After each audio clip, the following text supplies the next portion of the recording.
Hi, this is Larry Fobbs, and I want to thank you for watching this video. And today we're talking about keto. What it is because it's the latest buzzword. So, like I had recorded my other videos, we have Thomas Delire, who is one of our coaches. He also has a website, he's a trainer and things like that, but he's on board with us with this product here, the Ketogen 4. This right here is the only true fat burner product for keto on the market. Also, when you purchase this product, you can be part of a Facebook group. Because a lot of people are trying this, they're using it, and they're getting a lot of results. They say, yes, this is a real fat burner. And it doesn't take much for them to start losing fat. So Thomas Delire, he's going to have some subjects, and we're going to present them every now and then. And he's going to talk about, okay, how to use it, when to use it, what kind of results you're getting, what have you. And so that's what this intro video is all about, to let you know that the following video is going to be him talking about a subject on keto. Also, we have a board of certified doctors who also are part of this, because this is a very important product, it is very beneficial, and is very effective. The best fat burning product on the market. So once again, thank you for watching this video, and watch Thomas describe other features of keto. Okay, until then, take care. So one of these dogs is ketosis, and one of them is fasting. See, very, very similar, yet at the same time, quite different. So what I want to do in this video is I want to help you understand why keto and fasting, not in the case of dogs, but in nutritional protocols, work so well together. You see, a lot of people get confused because I talk about ketosis in a lot of videos, and then I talk about fasting in a lot of videos. I have a ketosis protocol, and then I have a fasting protocol. But the fact is, they're two very different things, but they have very similar energy systems that are being utilized in the body. And when they work together, they can be very effective at burning fat. So I'm going to give you some analogies. I'm going to help you understand the process. Okay, you see, it comes down to the fact that fasting is utilizing ketone bodies too. You see, the whole idea with fasting is we're trying to get our body to a point in which it has no choice but to create ketones from our stored body fat. You see, we're no longer eating, so that means our body takes our body fat and takes those fatty acids and turns them into ketones. It's a pretty cool thing. So by default, when fasting, we are in ketosis, okay? So then with ketosis, we are mimicking fasting.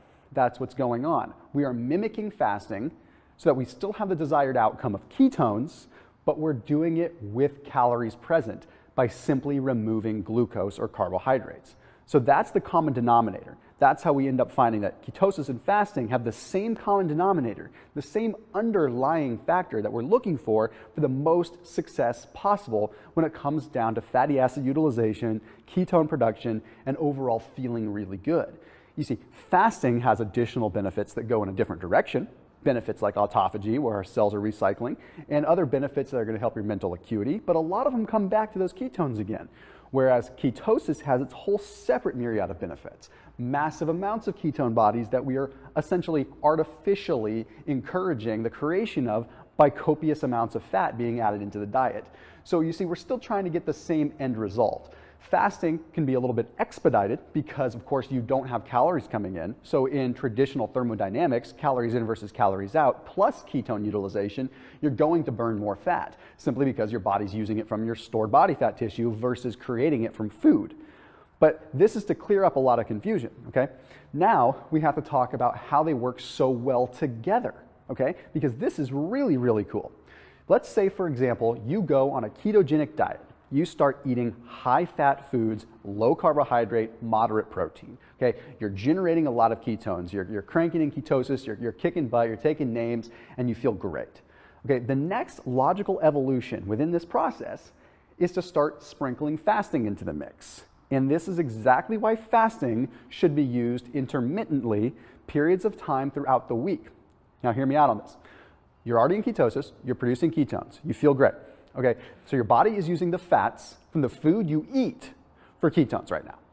Then, tomorrow, you decide to fast. So you decide to no longer eat that day, but your body is now so preconditioned to utilizing fats because you've been in ketosis that it goes ahead and it starts taking fat more rapidly from your stored body fat because it's already primed to do so. Now, I've talked about in other videos the whole priming of the pump, similar to like a lawnmower, right? If you've ever had a lawnmower or a two-stroke motor, a weed eater, a go-kart, anything like that, you know that you have to prime it. So like if it's been sitting for a while, you hit that little primer button, you press it a few times, you get the fuel into the lines, and then you pull it and you start the motor, okay?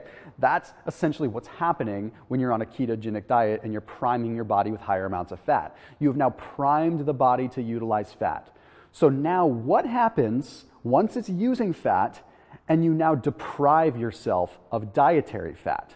The body starts rampantly looking around saying, where's this fat that I'm so accustomed to? So it freaks out and it has no choice but to go to its next source of fat, which is your body fat, no matter how lean you are, unless you're at 0%, then you have a problem. Okay, so that's the whole premise behind linking ketosis and fasting. Now, if you were to fast every single day in conjunction with ketosis, eventually your calories would shrink so much that you probably wouldn't be able to get all the phytonutrients, all the macronutrients that you truly need to sustain good quality life. So that's why you want to be doing a ketogenic diet with sprinkles of fasting here and there.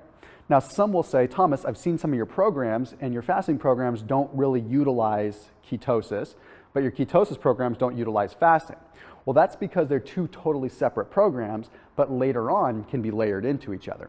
So I want to make sure that there's no more confusion as to why I talk about each respective diet differently, but still interlace them from time to time.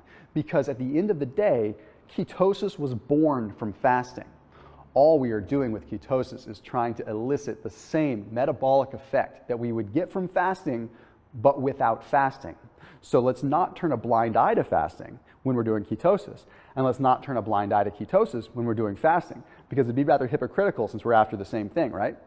So I hope that this clears up that confusion, and now you have an understanding of how you may want to do that. So I do recommend that you start with 3 days per week of intermittent fasting, whether you're in ketosis or not, and slowly increase from there to a point that feels really good. And if you start getting cold hands, cold feet consistently, that's a good indicator that you probably need to shrink down the days that you're fasting. That is sort of your body's thermometer, and it's going to be your litmus test for if you're going too far.